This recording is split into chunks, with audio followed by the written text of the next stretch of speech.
May inaradar mo, Basil! Nakalis na ako nung dumating ka. Pero nagbalik ako para hindi masayang pagod mo. Salamat naman.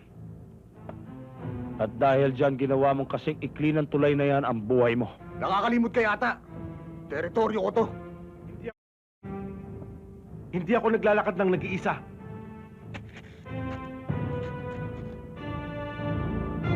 Ang babayaran mo ngayon ang ginawa mong pagpatay kay Ciudadano!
Matagal na naming nababalitaan na may illegal logging sa gubat.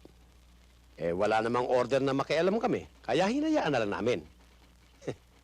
Ang totoo nasa inyo na ang problema. Kaya nga po naparito kami upang humingi ho ng tulong sa inyo.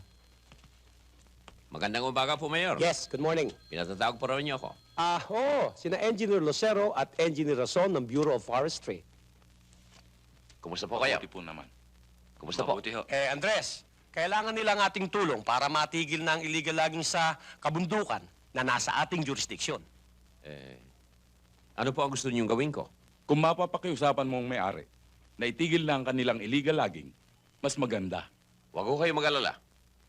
Gagawin namin ang lahat para matigil na yung illegal... labag na pagtuturso.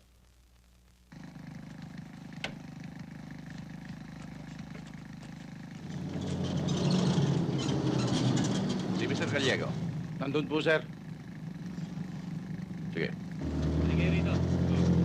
Deliver niyo to kay Mr. Romano, ha? Sige, ha? Kailangan na yan, no? Kailangan madali niyan, Ano?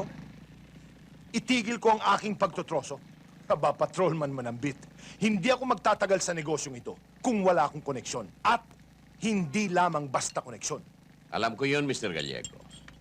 At wala na akong pakialam, no?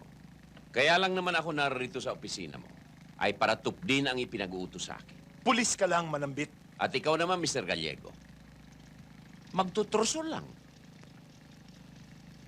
Bawal pa. Baka naman meron kang gustong mangyari. Nahihiya ka lamang sabihin.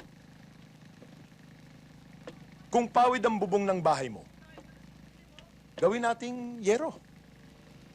At kung sawali naman ang dingding, gawin nating tabla. Masarap matulog doon sa bahay ko. Kahit na lumang-luma. Minana ko pa yon sa aking mga ninuno. Ganito na lang ang gawin natin. Gampanan mong yung tungkulin at gagawin ko naman ang gusto ko. Maliwanag ba? Patrolman manambit. Maliwanag pa sa sikat ng araw. Magtutrosong Gallego. Tutuloy na kami. Kaya na. Matigas na raw ang ulo mo. At malapad na rin ang pakpak mo. May mga lipad ka na hindi ko nalalaman. At meron ka rin 10 na nakakalat na dapat sana'y para sa akin. Mukhang pangit yata ang nangyari ngayon. Lumalaki ang pangangailangan ko. Kulang na paparte ko sa'yo. Matatag ka na eh. Umapaw ng perang umaago sa'yo. Bayaan mo naman ako lumaki. Pabayaan kita? Pagkatapos hahawakan mo ang leg ko? Pangit na naman. Pangit na naman ang salita mo. Kung kinakailangan banggain kita, gagawin ko. Papangit ng papangit ang sinasabi mo, taning ko. Pero hindi ko na mapapayagan pa ang sinasabi mo. Dahil may taning na ang buhay mo. Mang taning.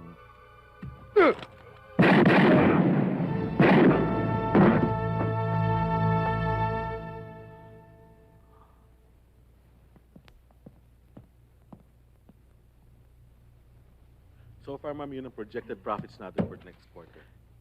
Ito, ma'am, nakalagay dito. ang triple. Ma'am, nato na po ako. Kung may kailangan kayo, nasa baba lang ako. Excuse me.